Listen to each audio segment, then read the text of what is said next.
Hi there, I'm Mike for Everlast Nutrition, and in this video I wanted to demonstrate how to hold the focus mitts. There are plenty of videos that will show you how to hit these guys, but I haven't seen too many videos that clearly explain how to actually hold them, and so that's exactly what we're going to do. Working the focus mitts is not only for fighters, anyone can do it, and it's a great way to get a full-body workout that just destroys calories. It's interactive and dynamic, and because of that, the time is just going to fly by. And if you're sick of the same old monotonous workouts, then this is definitely something you should give a try. So to do this, you're definitely going to need some focus mitts. And you could probably pick up some Everlast ones at your local superstore for under 20 bucks. And your partner should really both use hand wraps and gloves. Now, if you're not sure how to wrap your hands, you can click on the description in the link below.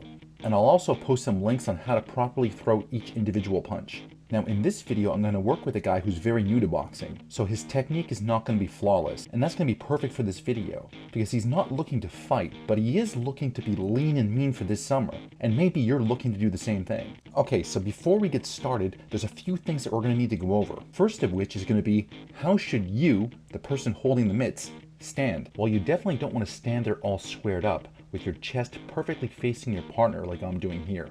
Why, do you ask? Well, even though this guy is new to boxing, he's still over 6'3" and 230 odd pounds. When my feet are perfectly in line perpendicular to him, he's easily going to knock me off balance. And one, that can cause either one of us to get injured, but two, it really slows down the pace of our workout if I'm getting knocked all over the place like a rag doll. So what you should do is assume a proper boxing stance yourself when you're holding the focus mitts. And if you're not sure about the boxing stance, I'll also add that in the link in the description below. Having a proper boxing stance will make sure that you're on balance and not getting knocked around, so you can keep that high pace for your workout. It's also going to make it much easier for you to position the mitts so that your partner can throw quick combinations. And finally, if your partner is actually looking to compete in boxing, then these drills become all that much more realistic, because now you're standing there in a similar fashion to a possible opponent.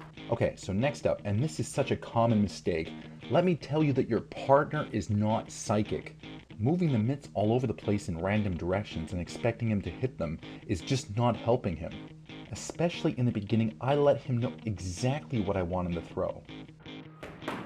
That doesn't mean that I won't switch it up here and there, but I make sure that I communicate clearly to him what it is that he should be throwing. Okay, next up, you're going to want to keep those mitts stiff. You're definitely asking for injuries if you hold the mitts limp. Your partner might overextend or hyperextend his arm, or he might knock your shoulder out of its socket. So you must provide a solid target for him to strike. In fact, if we zoom in here for a moment, you're going to see that I'm actually coming out towards his punches to meet them with some stiff resistance. That helps me ensure that the target will be firm so that he doesn't hyperextend his arm, and it's also going to up the rate of our workout. Now notice that I'm not slamming the mitts into his wrists. I'm not trying to injure him here. I'm just coming out slightly and then holding the mitts firmly so that he will make a solid impact on the target. Next, I'm going to use a visual or a verbal cue to let him know when I'm ready for him to punch. So he knows which punches to throw because I already told him. And now he's going to know exactly when to throw them. There are many trainers that will use a verbal cue by saying now, or jab, jab, right. But I prefer to use a visual cue. I lower the mitts down when I don't want him to strike, and then I raise them up into the proper position when I'm ready for him to punch.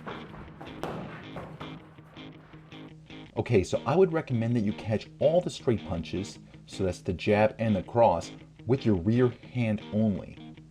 You can see here that I have my boxing stance, but I also have my rear hand facing my partner so that I can catch those straight punches. In the beginning, it's going to be a little too confusing for the both of you to try and catch straight punches using both mitts like this. So once again, instead catch both the jab and the cross with your rear hand only.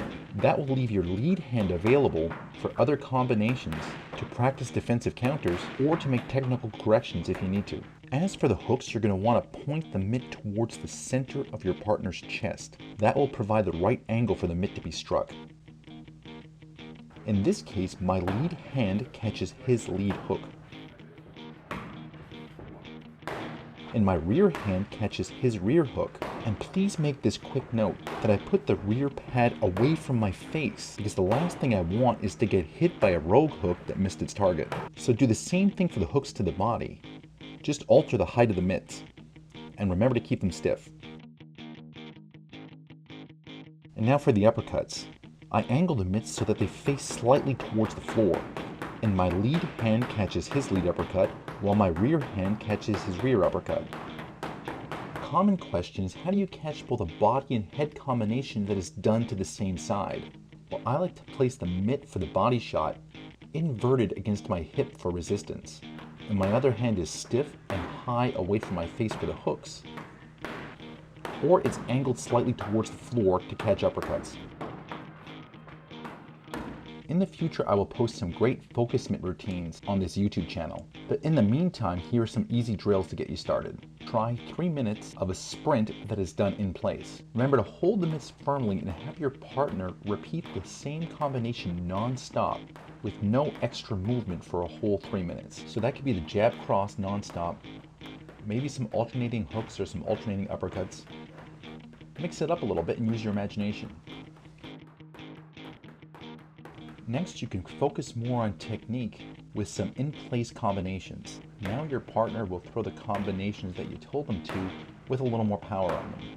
Then you're going to give him just a moment to reset into his proper boxing stance before he throws another. And this is the point where you want to use those verbal or visual cues. You could also try some punches mixed in with some defensive movements such as a block, a slip, or a bob and weave. Now please do not try and randomly hit your partner in the face. I never throw punches towards my partner's head. I just want to make sure that he keeps his hands up nice and high for defense. And all I need to do for that is lightly tap him on the shoulder as a little reminder. So once again, I never throw straight punches towards his face. And if I'm making my partner bob and weave under my simulated hooks, I make sure that I never actually hit him in the head. Finally, you can really up your skill level and the intensity of your workout by adding in some foot movement. This is a much more realistic scenario than just punching the bag, because now you're both moving and you're dynamic.